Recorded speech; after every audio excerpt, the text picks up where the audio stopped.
ঢাকা আর নোয়াখালী সাথে বরিশাল, খুনসুটি আনন্দে লাগে গোলমাল। ঢাকা আর নোয়াখালী সাথে বরিশাল, খুনসুটি আনন্দে লাগে গোলমাল। চারিদিকে জমে ওঠে গোলমাল গোলমাল গোলমাল, সবখানে লেগে থাকে গোলমাল। গোলমাল গোলমাল গোলমাল গোলমাল গোলমাল, গোলমাল গোলমাল গোলমাল, গোলমাল গোলমাল গোলমাল, গোলমাল গোলমাল গোলমাল। আমাকে একটু অ্যালার্ট থাকতে হবে, বুঝলে? মানে একটু আনমাইন্ডফুল হলেই ক্রিমিনাল পালিয়ে যেতে পারে। ক্রিমিনাল? কেডায় ক্রিমিনাল? আছে বাবা আছে, তোমাকে এখন আমি বলতে চাচ্ছি না। ও বুঝছি, আপনার শ্বশুরের কথাই বলতে আছেন না? মোটেও না, তিনি অন্য কেউ। কি করছোস? হ্যাঁ, আব্বা যান, আপনি চুপ যান। কেমনে চুপ থাকবো? জামাইয়ের এই অবস্থা। কইলাম না চুপ যান। আব্বা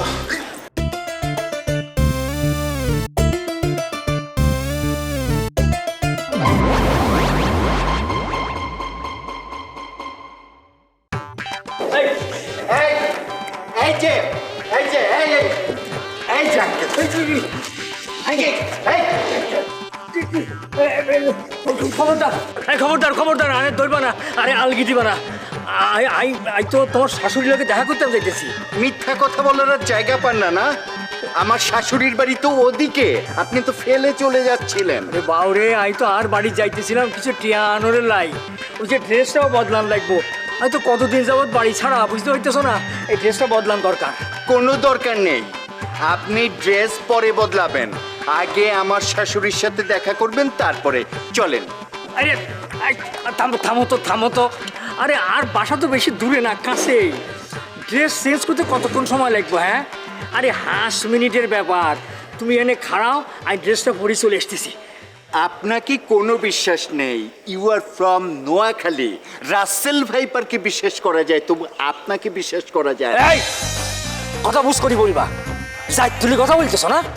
হাড়ির ভাত সিদ্ধ হয়েছে কিনা তাতে সব ভাত টিপে দেখতে হয় না, একটা ভাত টিপলেই বোঝা যায় হাড়ির ভাত সিদ্ধ হয়েছে কিনা। আর তেমনি আপনাকে দেখলেই আপনাদের নোয়াখালীর লোকদের ক্যারেক্টার বোঝা যায়। আচ্ছা ঠিক আছে ঠিক আছে, তুমি আর লাগে আমার বাড়ি চলো, আমি ড্রেসটা পাল্টাই, তারপর তোমার লগে আসতেছি। চলো।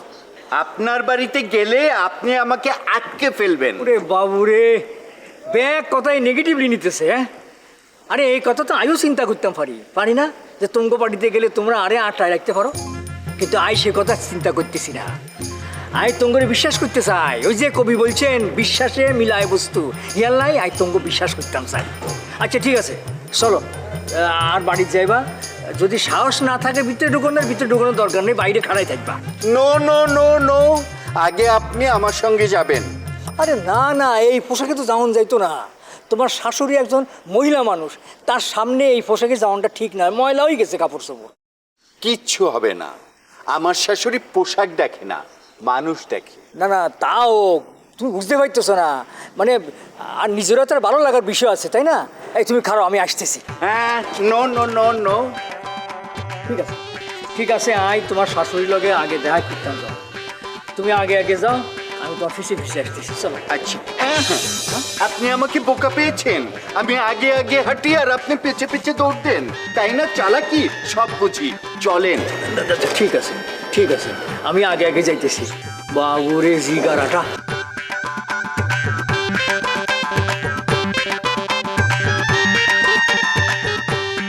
কি হলো, দাঁড়িয়ে গেলেন কেন? চলেন, হাঁটেন।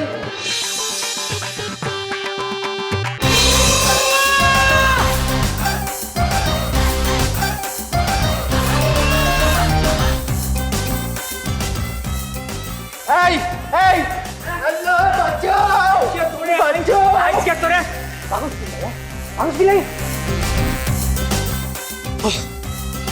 বাবরে বাব, না পরিবেশ স্বাভাবিক না হওয়া পর্যন্ত ইয়ানে আর থাম যেত না। যাই বাড়ির তো কিছু টিয়া লই আসি, পুরান ঢাকা চলে যাই। কি করতাম, গেছে নি বাইক যে।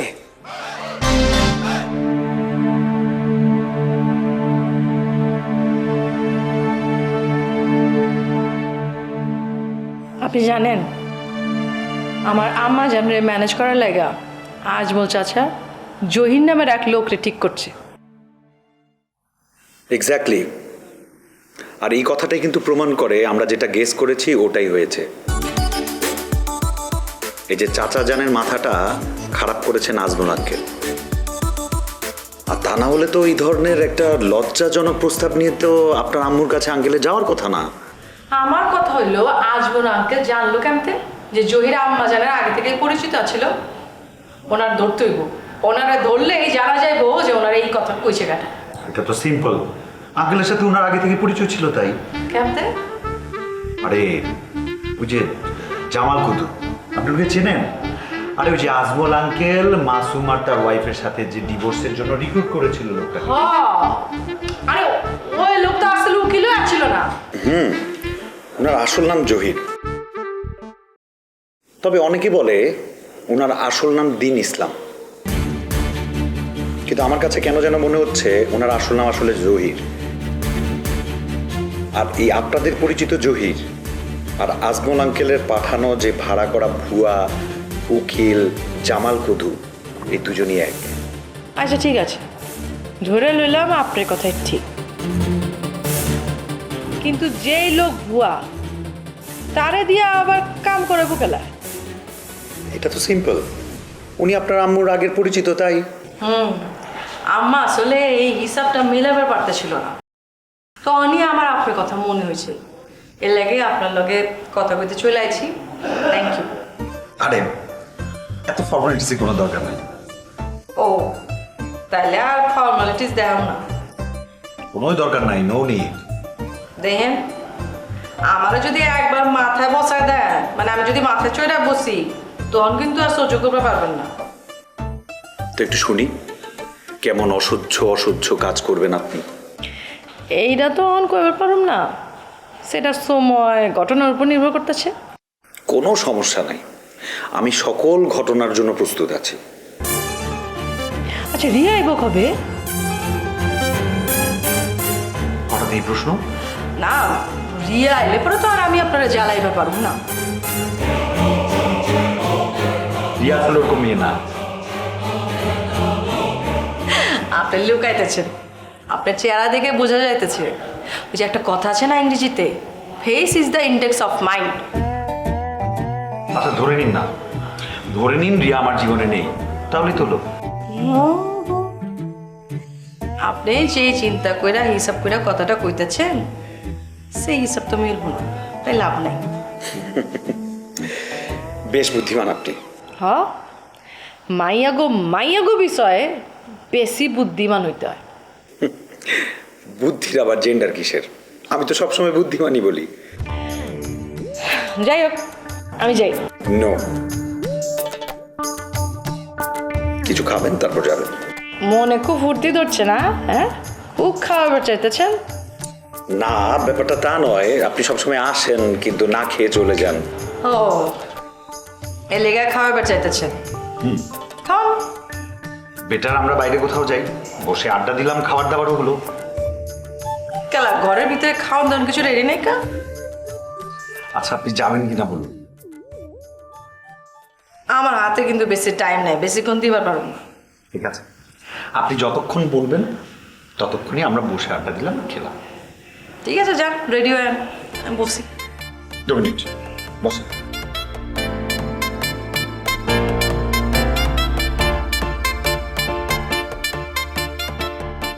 জনগ দক্ষিণ হাওয়া করেছ।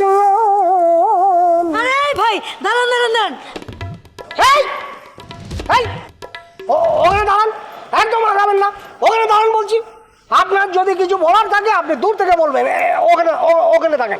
এই যে দেখেন ভাই, আমার হাতে কিন্তু আজকে কিচ্ছু নাই, হাত পুরা খালি। আচ্ছা ঠিক আছে,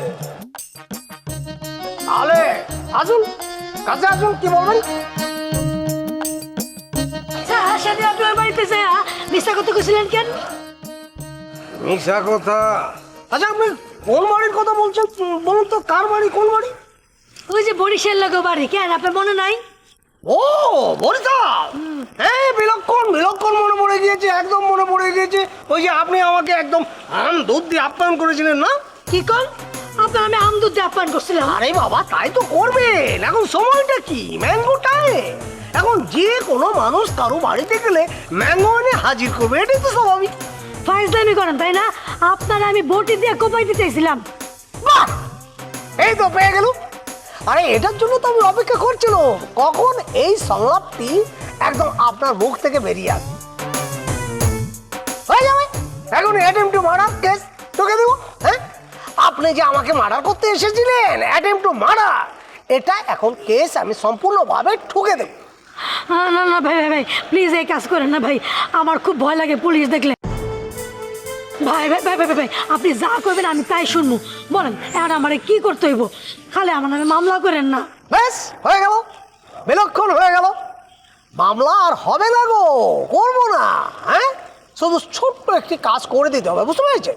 আপনি শুধু জামানত আলীর মেয়ের সামনে গিয়ে এতটুকু বলবেন যে জামানত আলী আমার কাছ থেকে 10,000 টাকা নিয়েছিল, ব্যাস হয়ে গেল। ভাই এটা আপনি কি করলেন ভাই? এত বড় মিথ্যা কথা আমি ছবি আবার কমু? হ্যাঁ বলবেন, নাহলে তো একদম ডাইরেক্ট কেস চুকে দেবো। অ্যাটেম্প টু মার্ডার কে জানেন তো? অ্যাটেম্প টু মার্ডার কেসের মানে কি জানেন তো? মনে করেন সরাসরি একদম মার্ডার করে ফেলা, আর মার্ডার করার চেষ্টা করা একেবারে সমান অপরাধ। শাস্তি কি? হ্যাঁ, একেবারে ঝুলিয়ে তারপরে একেবারে মৃত্যুদণ্ড, যতক্ষণ শ্বাস না যাবে ততক্ষণ পর্যন্ত ঝুলিয়ে রাখবে, বুঝতে পেরেছেন? ঠিক আছে ঠিক আছে, আপনি যা বলবেন আমি তাই করবো। এই তো গুড, ভেরি গুড, আপনি বুদ্ধিমতী আছেন। শুনুন তাহলে আপনি একদম সরাসরি গিয়ে বলে ফেলবেন যে ওনার মেয়েকে, জামানত আলীর মেয়েকে বলবেন যে আমার কাছ থেকে 10,000 টাকা নিয়েছে। কিন্তু ছবি আপাতত বাসায় নেই। সেটা তো আমি জানি, বিলক্ষণ জানি। এটা না জানার কি আছে, না জেনে আমি কথা বলি। আপনি যেটা করবেন, আপনি এখন আমার মোবাইল নাম্বারটা আপনার কাছে নিয়ে রাখবেন। ছবি যখন আসবে তখন পুট করে আমাকে একটা কল দিবেন, আপনি ওখানে উপস্থিত থাকবেন, আমি পুট করে ওখানে চলে যাবো। হ্যাঁ, ছবির সামনে আপনি দাঁড়িয়ে থাকবেন, আর আমি যখন ওই টাকাটির কথা বলবো তখন আপনি সম্মতি দিয়ে বলবেন হ্যাঁ বিলক্ষণ আমি যে ওনার বাবার কাছ থেকে যে টাকাটা পাই এটা যে সত্য, মানে জামানত আলী আমার কাছ থেকে 10,000 টাকা নিয়েছিলেন, এটা যে সত্য, এই সম্মতিটা আপনি দিয়ে দেবেন, হয়ে গেল। আমার কি তাহলে সেখান থেকে পার্সেন্টেজ দিবেন না? আরে বাবা, আমি তো রীতিমতো আপনার জীবনটাই ভিক্ষা দিয়ে দিচ্ছি, আর কি চাইছে? হ্যাঁ, আমি যদি একটা মামলা ঠুকে দিই কি হয়ে যাবে জানেন তো? ডিরেক্ট ফাঁসি। সেই জীবনটা আপনাকে একেবারে নিজে আমি আপনাকে ভিক্ষা দিচ্ছি, এরপর কি চাই আপনার? না আসলে হয়েছে কি, হাতটা খালি তাই। বুঝতে পেরেছি, বুঝতে পেরেছি। আচ্ছা ঠিক আছে, আগে টাকাটা হাতে পাই তারপর বিলক্ষণ একটা কিছু করবো। ঠিক আছে তাহলে আমি ব্যবস্থা করতেছি। তাহলে আমি যাই নাকি আরো কিছু করবেন? না বলার কিছু নেই, তবে হ্যাঁ আমার আরো কিছুক্ষণ এই এলাকায় থাকতে হবে, বুঝতে পেরেছেন? আপনি যদি আরো কিছু সময় আমার সাথে থাকেন বন্ধ হয় না, মানে একা একা তো আপনার সাথে কিছুটা কথা বলে সময়টা পার হয়ে যাবে। তাহলে এক কাজ করি ভাই, ওই পাড়াতে যাই, ওখানে না অনেক পোলা আমারে চাই, দেখতে সুন্দর হতে কি যে বিপদে পড়ছি না, যে দেখে সেই না আমারে বিয়া করতেছে। আচ্ছা গন্ধ ভাই, সবার কি বিয়া করণ যায়? আমার নিজের পছন্দের একটা ব্যাপার আছে না? বিলক্ষণ বিলক্ষণ, তা তো হবেই। আপনি যে সুন্দর তা তো যেতেই পারে। চলুন, কোথায় যেতে হবে? ওই যে ওদিকে একটা চায়ের দোকান আছে, ওখানে যে আমরা বসি, চলেন। এটা চা সাথে টোস্ট বিস্কুট, তাতেই আমার চলবে, বেশি খাওয়ানো লাগবে না। চলুন।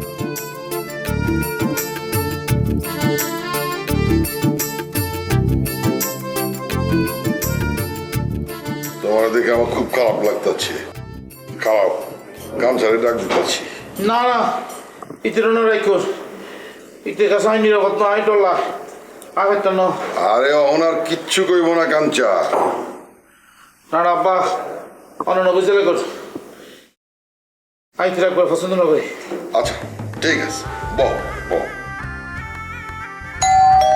আমার অসময় কেটে আইলো। আচ্ছা আচ্ছা, তুই বহ, আমি দেখতেছি।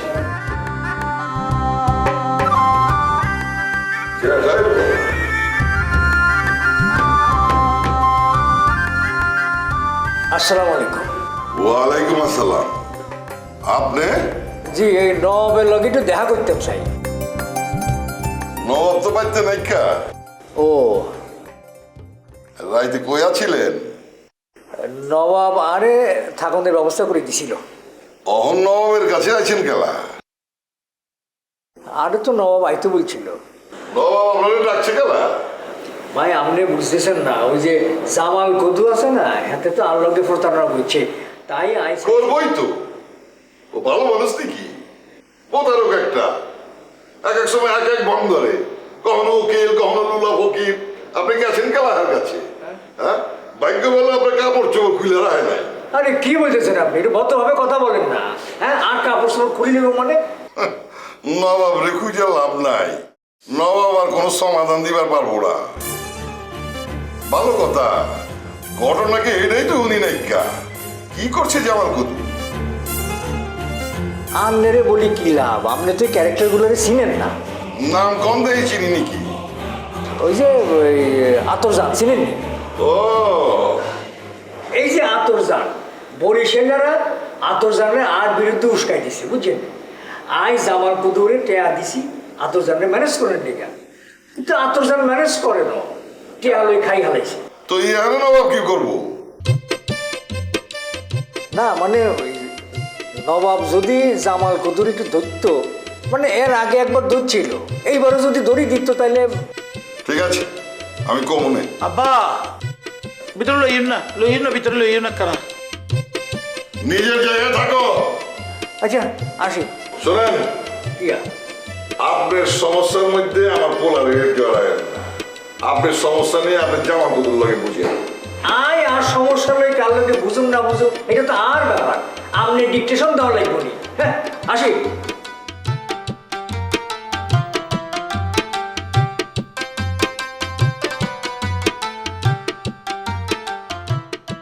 আম্মা, তুমি জানো ওই নাজির চাচার পোলা জহির ওই একটা টাউট। কি কইতাছস? হ্যাঁ, ওই আজমল চাচার কাছ থেকে টাকা লইছি তোমার ম্যানেজ করার লাইগা। আজমলের লগে আর পরিচয় হলো কেমতে? সোসি ডিভোর্স করানোর লাইগা আজমল চাচা একজন উকিল খুঁজতা ছিল। তখন ওই উকিল সাইজা মানে বুঝা পারতেছ না, ভুয়া উকিল। আজমল চাচার কাছে আইসা হয়তো নিজের একটা নামও কইছিল, জামাল কদু। তুমি তো অনেক আছিলা না, আমরা বি তারে চিনতাম না, আসলে তো অনও তারে চিনি না। যাই হোক, ওই জহির ওই জামাল কদু নামে উকিল সাইজা সোসির ডিভোর্সের কাম শুরু করে। মাগার কি কাম করবো, হয়তো আসলে উকিলই না, ও কি কোনো কাজ জানে? খালি এই বাড়ি থেকে ওই বাড়ি যায়, ওই বাড়ি থেকে এই বাড়িতে আয়, খায় দায় আর কামের কাজ কিছুই করে না। এর ভিতরে আজমল চাচার মনের ভিতরে সন্দেহ ঢুকে গেছে যে হয় খায় দায় মাগার কিছুই করে না। তার বাদে নবাবরে কাজে লাগাইছে। নবাব বাইর করছে যে ওই আসলে কোনো উকিলই না, ওই লোকে এরকম ভুয়া সাইজা মানুষের বোকা বানায়। তার বাদে ওরা দিছে একদম দোলায়। কোচ কি, আমি তো জানি ও ছোটখাটো ব্যবসা করে, বুঝি কম, দোকানে জিনিসপত্র নাই তাই কাস্টমার রাহে না। পুরাই বুয়া, সব মিছা কথা কইছে তোমারে। আসলে বাপ মরে গেলে পোলা পাইন এমন টাউটপাট হয়ে যায়। পেটের তাগিদে হয়তো এসব করতেছে। অভাব অনটনেও অনেক মানুষ বড় হয়, মাগার চরিত্র নষ্ট করে না। আচ্ছা ঠিক আছে, আমি ওর লগে কথা কইতাছি, খাড়া। ভালো হয় যদি বাইতে লয়ে আও। কি কইতাছো? ওরে যদি বাইতে আনো না, 2 দিন পরে তোমার কাছেও টাকা চাইবো, তারপর কি হইব? তোমার বিরক্তির কারণ হয়ে যাবে গা। তোরে তাহলে আমি একটা হাঁচা কথা কই, পরে কিন্তু আমি টাকা পয়সাতে চালাই, হেললে তো আমার বিপদের সময় হারে পাছে পাইছিলাম। বাহ, তাইলে তার কোনো কথাই নাই, সমস্যা নাই। অক্ষণ ফোন করে একটা দাওয়াত দিয়া লিয়া হো, একদম শুয়ে রাখো, ভুড়ি মোচ করাও। রাগ করতে চুচকেলা। তা না তো কি করুম? হ্যাঁ, তুমি চাইলে ওরে টাকা পয়সা দিয়ে ব্যবসা শুরু করার কথা কইবে পারতাম, তাইলে এই যে ছোটখাটো খুচরা তোমার কাছে টাকা নিতে আইতো না। এখন তোমারই তো গানি ডানা লাগতেছে। কথাটা তো ভালোই কইছস, এইভাবে তো ভাবি নাই কা। অন ভাবো, ওরে ডাকো, ডাইকা ওর লগে ফেস টু ফেস কথা কও। ও যদি ব্যবসা করতে চায় ভালো, ওরে কও যে আমি তোমারে এককালীন টাকা দিতেছি। এককালীন কি, যেই টাকা দিতেছি এইটাই মনে করো তোমার পুঁজি।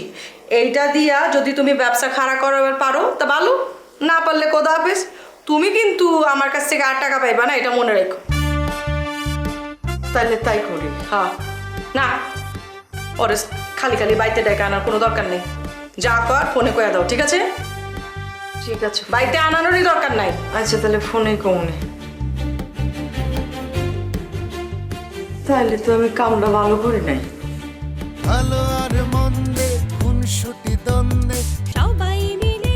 হিল্লা বিয়ে দিলে হাতে তো আর আতর জামড়ে থাকতো না, তখন মাঝখান দিয়ে ওই জব্বরালের মাথার বাড়ি পড়বো। তাহলে এই সব কিছু জেনে শুনে আপনি কেন চাচার জন্যই কথাটা বললেন? আরে যাতে জব্বরালের মাথার বাড়ি পড়ে।